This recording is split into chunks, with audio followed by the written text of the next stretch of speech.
Relokasi terhadap warga yang terdampak pergerakan tanah di Tegal, Jawa Tengah sedang dipersiapkan. Hingga saat ini tercatat 596 rumah warga rusak akibat tanah bergerak.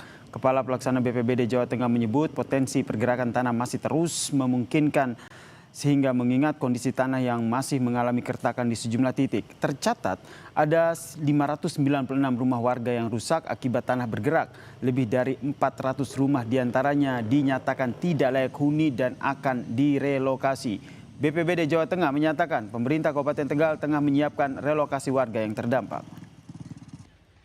Berapa rumah Pak yang 596 dengan 2.400 sekian pengungsian, dan tentunya yang kategori rumah yang tidak layak untuk ditempati ada sekitar 464 ya. Sementara itu pendataan korban bencana tanah bergerak terus dilakukan Dinas Sosial Kabupaten Tegal, Jawa Tengah. Pendataan ini dilakukan untuk memastikan siapa saja korban bencana tanah bergerak yang mendapat rumah hunian sementara ataupun hunian tetap.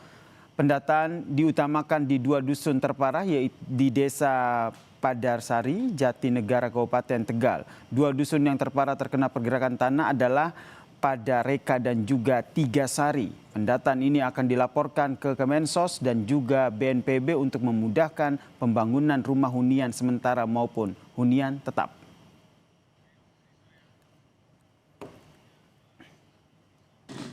Derasnya banjir bandang membuat jembatan ambrol Kecamatan Panti Jember, Jawa Timur. 11 keluarga terisolasi akibat jembatan putus diterjang banjir. Kami segera kembali.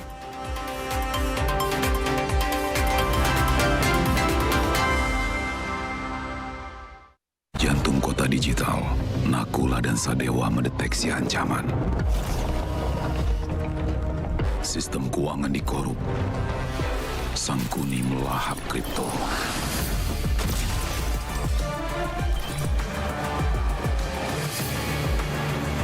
Tikus rakus itu berhasil lolos.